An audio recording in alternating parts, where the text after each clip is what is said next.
Well, hello, everybody, and welcome to this episode of the Classroom Matters podcast with me, your host, Kristy Houle, where we dive into the hottest topics in education. Today, our guest is Kathy Magnusson. As a trainer, coach, and speaker, Kathy has worked with educators and youth service professionals worldwide. She is a licensed public school teacher, social and emotional learning specialist, and certified in sources of strength. She has supported young people and the professionals for over 25 years and is also the owner of Wildwood Learning. Welcome to the show, Kathy. Well, thank you, Kristy. How are you? A pleasure to be here. It's great. Yeah. Nice Good. And sunny outside. Love it. I also wanted to introduce Samantha Haney is with us during this recording. Samantha is joining us today as an intern. She is a high school student in the St. Louis area, and we're really excited that she could be joining us on this episode. So Samantha, thanks for being here with us. Yeah, thank you, Yes. Kristy, for inviting me. You're welcome. We are going to dive into all things mental health issues, building resilience in students, social emotional learning, trauma with children, and how we, build them back up. And get them into a productive learning environment, and how our educational settings are really lacking in some of those areas. So start by just giving us a little bit of background about yourself and how you even came into the work that you're currently doing. Yeah, thank you. All of this I'm so passionate about. I really came into this work not wanting to be a teacher. Well, growing up, I never wanted to be a teacher, and yet this is where I found myself because I knew I wanted to work with youth and children. And so I have been a public school teacher, high school science teacher. I loved middle school students at that time and taught all the way from 6th to 12th grade when I did work in the public school, because I actually ended up teaching because I knew that's where the children were. That's where the youth were. And that's where I could use my strengths. And then after teaching for 10 years in the classroom, I was offered a part-time position teaching social emotional learning down in the elementary of the school that I was currently in. And I was looking for something a little more part-time. I was getting burnt out, and my husband and I were looking into adopting. And I just knew that I didn't want to be in a full-time classroom situation. And we ended up adopting.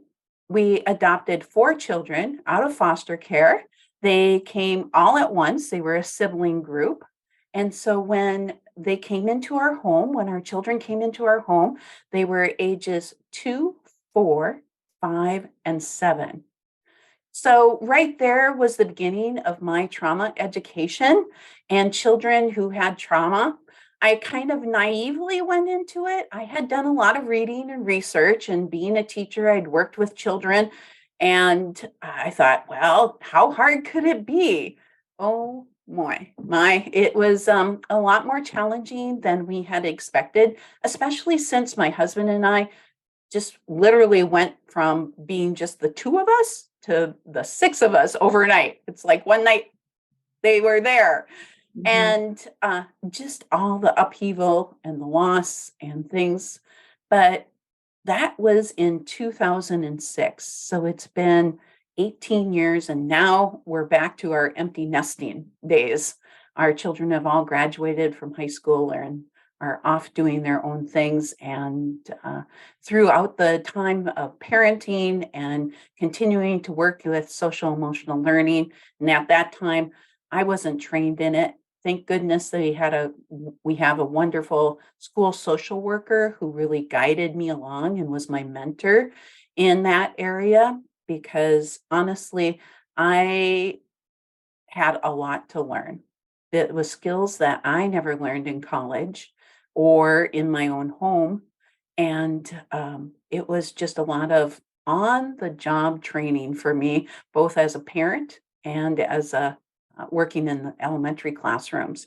So yeah, I really learned that it comes first, that adults need to come first in learning these skills, because if we can't do it, we can't expect children to respond in a way that's calm. If we as adults can't respond in a way that's calm, that's creating safety in an environment, we really can't expect children to do that. Mhm.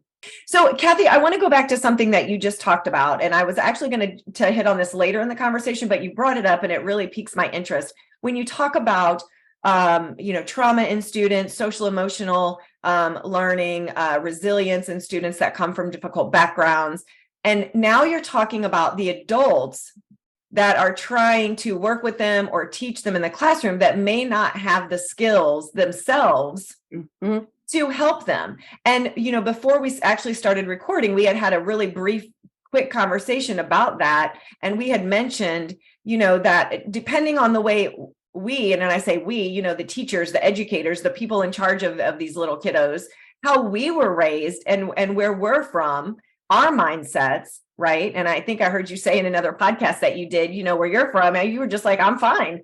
You didn't talk about your feelings a lot. And so talk a little bit about how the teachers in the classroom and the adults in the schools really need to figure out what they have to offer students before they can really even help kids, depending on maybe where they're from. Oh, true. Yeah, so true. Because I grew up in a small community in southern Minnesota, really a lot of German background. And again, that was not the place that I learned about talking about my emotions or my feelings. And so when I came into my job as doing social emotional learning specialist, and at that time we called it cooperative life skills, that was like 18 years ago. And the social worker said to me, the schools, you need to teach kids about iMessages. Well, what's an iMessage? Well, telling other people how you feel. What? You have to tell other people how you feel? I have no clue how I feel. How can I teach kids what, they're feeling? So it was really a lot of that learning for my own, of thinking back, what am I feeling? And that started me down that path of really diving into maybe more of my background of what was expected, and how can I tap more into what I was currently feeling, and how can I express that in a way that is in a conversation to somebody, especially like with my husband, because then I went to marry a Norwegian farmer. So, both of us have come down that road about talking about our feelings and talking about what's really going on inside of us. And yeah, that was a real learning for me. And I think as educators, and I look back on the first few years of my teaching, which was very stressful. I was in a small school district. I was the science department. I was head of the science department, I always say, because I was the science department. I was the only science teacher in that school district. And just how I had to deal with student behaviors, and I did it in a very reactive way, which was surprising to me because I never thought of myself that way. But I look back and it was all of these emotions just bubbling up, and the stress that I didn't know what to do with. Mhm. Yeah. So I think, just looking back and figuring out, what do you need, and how are you going to express that need as a teacher, as an educator, so that you can create safety for these students in your classroom as you interact with them. Yeah. And I know that has been so difficult in Mhm. these past few years. It has been extremely difficult. Mhm. Well, and I think that it's really insightful that you were able to pick up on that about yourself and sort of look inward and say, oh gosh, I need to learn how to be more proactive with my children's feelings and my students' feelings, as opposed to being reactive, like you said. So, and sometimes that's hard, right? As an educator, especially some of the educators that are veterans that have been Yeah. doing it, it's just they're the teacher and this is what we're doing. And there's not a lot of how you feel about it, and that's probably how you and I were raised. You just did what you were supposed to do, and nobody really cared about how you felt. 30 years ago, you did what you were supposed to do. And so I think that it's really important that you bring up that issue of the adults figuring out how they can be, more reactive to, or less reactive and more proactive to students these days. And so switching gears a little bit to the students, Yeah. and the educational settings that you work in, I'm sure daily, what are you seeing as some of the main reasons that students are struggling in school today? I think it's just, it's stress, a lot of stress. And I also believe it's not just the stress that's put on them from the academics, but then just look at this outer world that we live in. I mean, I even hate to just sit down and watch the news. I don't even want to hear some of those things. And then you think about how the things that are happening, the violence that's happening, and how that can really also put anxiety and stress on our students. We think, oh, it didn't happen in our community, it's not affecting them, but it does. It affects them. It affects us as educators. And then just coming out of that pandemic has been super difficult, as everyone knows. I think we kind of hopped out of it and thought, oh, here's the new school year. It's going to be back to normal. Well, there were things brewing underneath before the pandemic, and it just brought a lot of it up to the top, I think, for many teachers and for many schools. And two, just looking at all of that has happened, it just weaves in cycles too. So if we're dysregulated as adults, meaning that we're reacting and we're not slowing down and responding and thinking, that then, of course, affects the students in your classroom. And then they're dysregulated. And when they're dysregulated, maybe you as an educator get a little bit more dysregulated.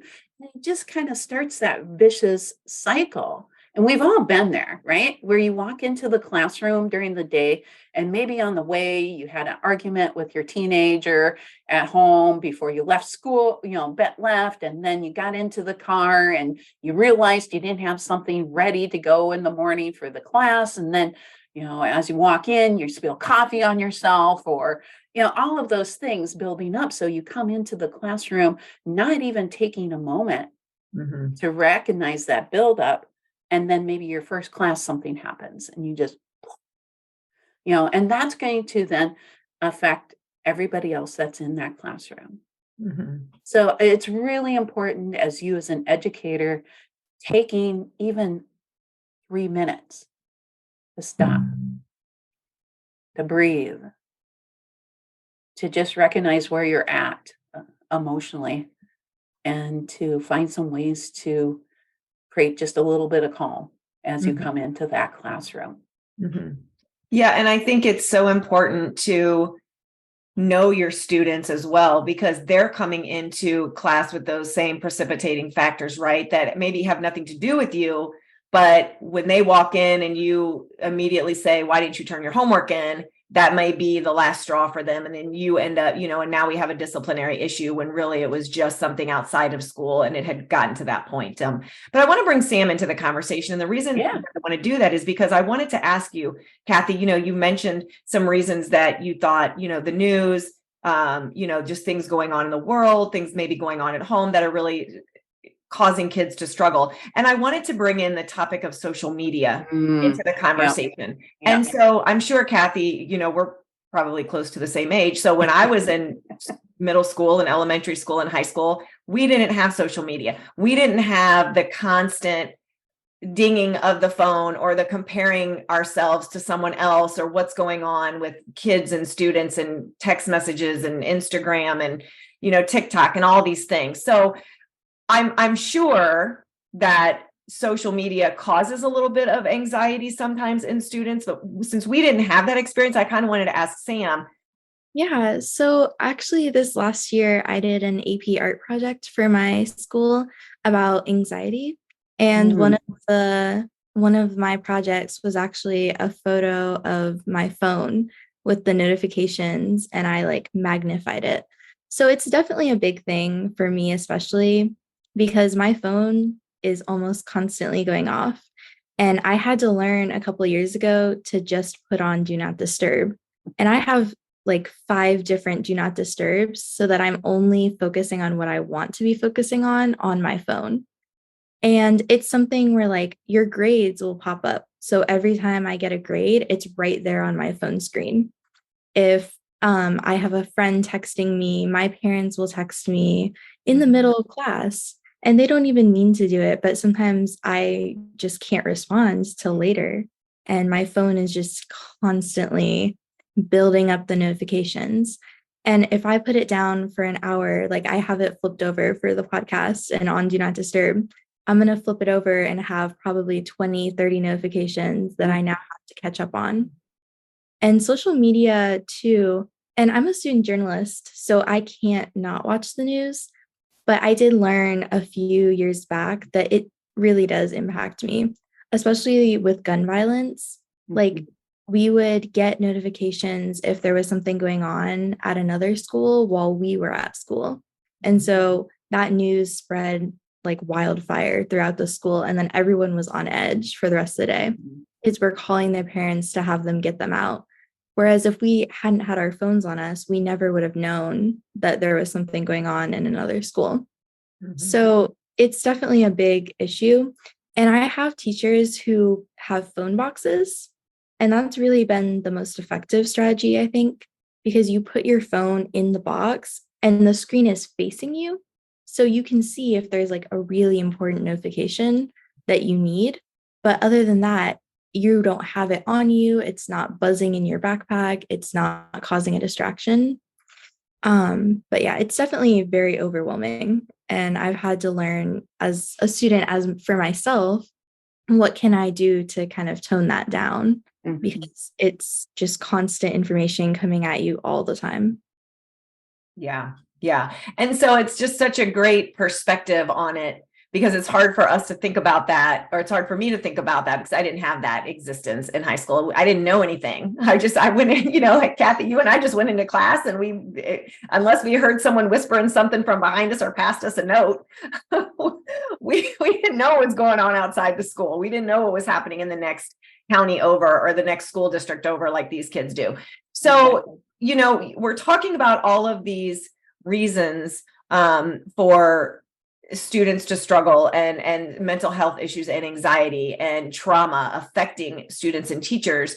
But Kathy, you talk about 3 small actions that you can take to increase resilience. So I want to jump into that conversation about, we know we have these issues coming in. We know we have students that are bringing trauma and mental health issues and anxiety and stress with them. Now we have to talk about the resilience and how do we get past that, and how do we help students to build that resilience and to be able to still function appropriately and productively, even with all of those things piling on. Yeah, a great question. And I think that resilience, again, I'm going to turn to the adults, because I think the adults are the ones that set that tone in the classroom. And so the 3 small things are things that you can put into practice. And the first one is just self-awareness. Recognizing when you're getting to that point where maybe your jaw's tightening up. I know I feel my stress when my jaw's starting to tighten up, or my heart's starting to beat faster, or, my cheeks are getting really flushed, right? Recognizing those things in your body is like, okay, I need to take some deep breaths. And I go to my breathing because, number one, it's always with me. It's always there. And we know that in our brains, we can switch into that emotional part of our brain, which is called the amygdala, that fight, flight, and freeze part of our brain. It takes 1/10 of a second. 1/10 of a second, we can be there. That's why our brain always kind of focuses on those negative things. You can think of all the negative things, and it takes you a while to think of positives. It takes a full 12 seconds to switch into the positive, because that's going to engage your prefrontal cortex, your thinking part of your brain. So stopping, taking at least 3 deep breaths, because a lot of times we're taking shallow breaths when we're up here, taking those 3 deep breaths, and then just calming your nervous system down. And teaching that to children. In kindergarten, I go into kindergarten classrooms and we talk about our brain, and we use a hand model that's from Dr. Dan Siegel. And you can look that up, but his hand model of having the amygdala being the thumb and tucked in and covered by the thinking part of your brain, your prefrontal cortex.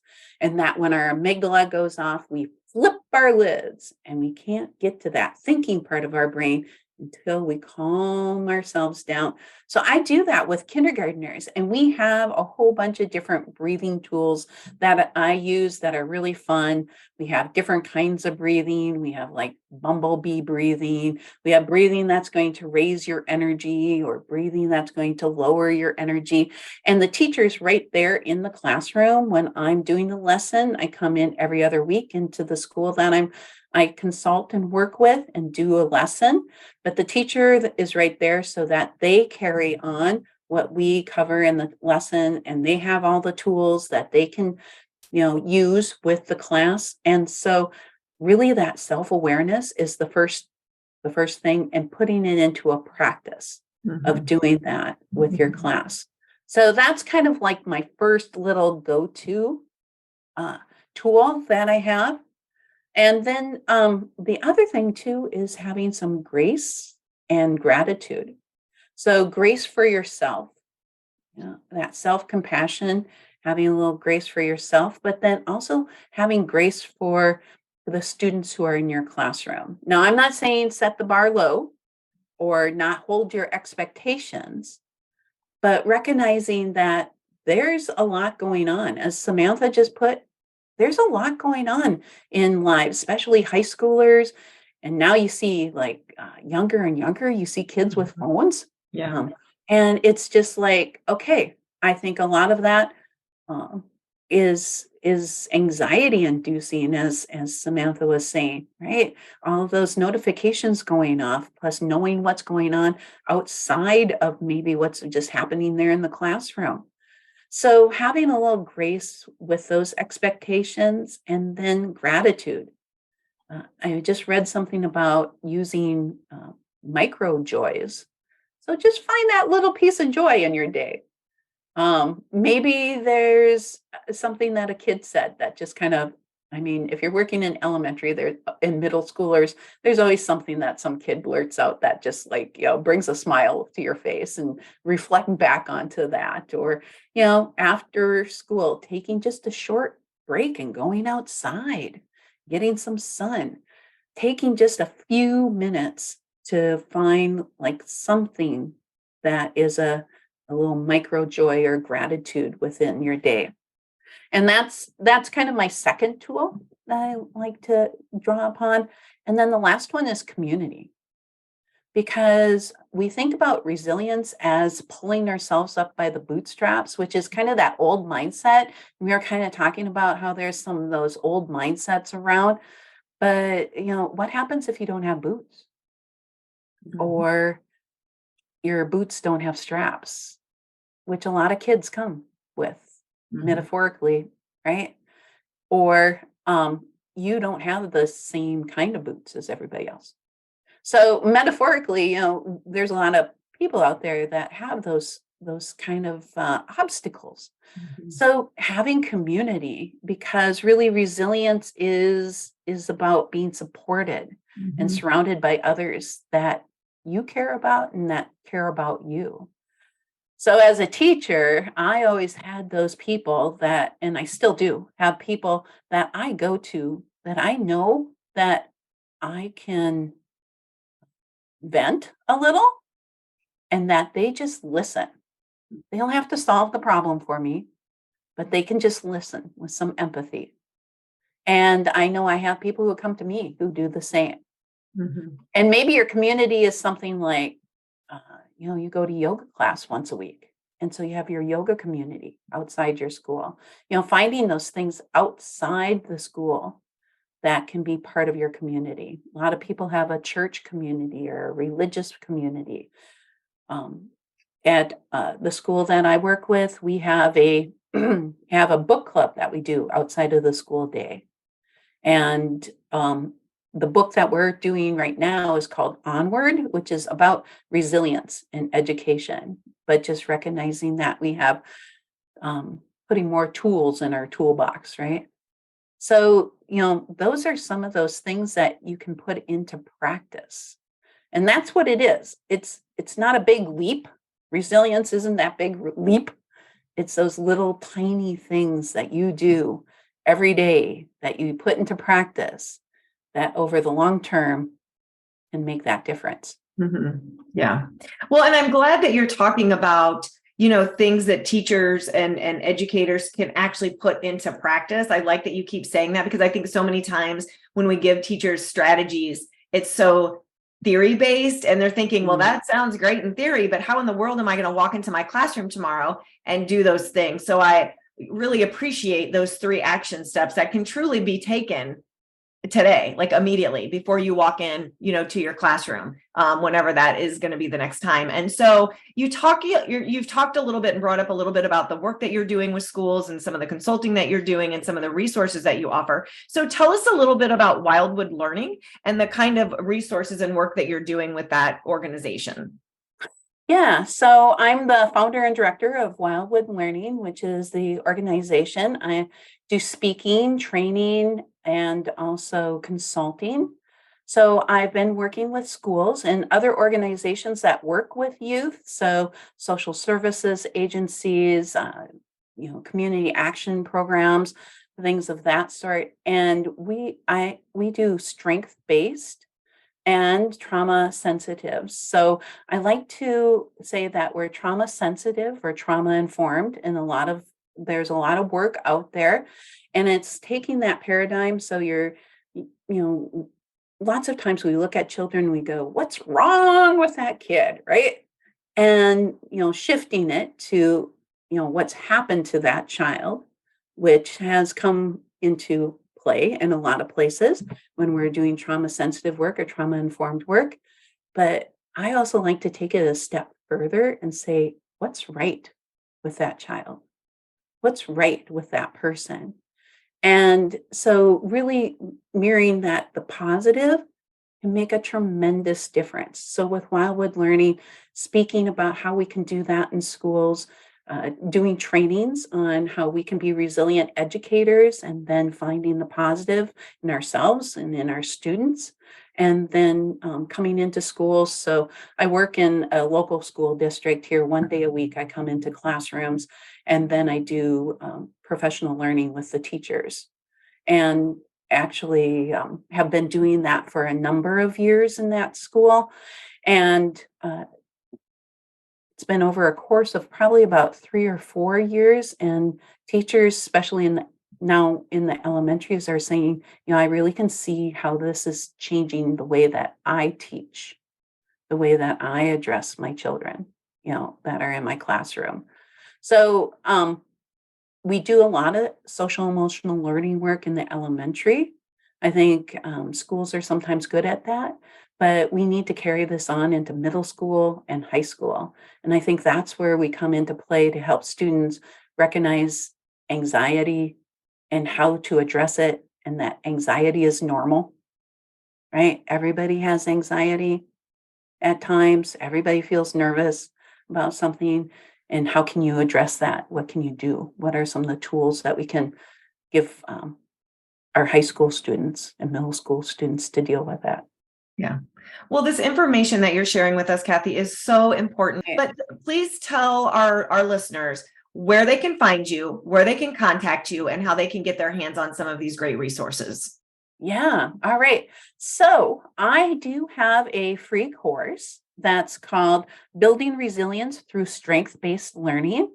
And if you go to my website and which is wildwoodlearning.com, and it's WILDE woodlearning.com. And I have that course on the top, but then also you can just go to free gift /free gift. And that will be there. So it's Building Resilience Through Strength-Based Learning. You can also find me on LinkedIn at Catherine Magnusson. And I have a YouTube channel that has some videos on it. I haven't been very regular about it, but I do have some videos on it. And I also am on Facebook. And on my website, you can sign up for my newsletter, which I send out monthly. I have a blog. So also on my website, there's a whole bunch of blogs about how to manage your stress and to work with students and finding strengths. And so there's a number of different resources that I have out there. Well, Kathy, thank you so much. And as always, everyone that is listening, we will have all of those things in the show notes, in the description. So you know, if you're driving or cleaning your house or whatever it is that you're doing right now, you don't have to stop and try to write all of that down. We will definitely make that available to you. And Kathy, I really thank you not only for being here with us today and talking about this really important topic, but offering those services and that free gift to all of our listeners and anyone else that comes and visits you. So thank you so much for being with us today. Sam, thank you so much for joining in this conversation. I love the fact that you were able to bring a high school perspective to the social media, challenges that we're facing today, but just an all around great conversation. So I really appreciate both of you. Yeah. Thank you, Kristy and Sam. Yeah. I appreciate it. Yes. And so for everyone listening, this is Kristy Houle signing out for another episode of the Classroom Matters podcast. And don't forget to check out all of our great resources on the educate.today website.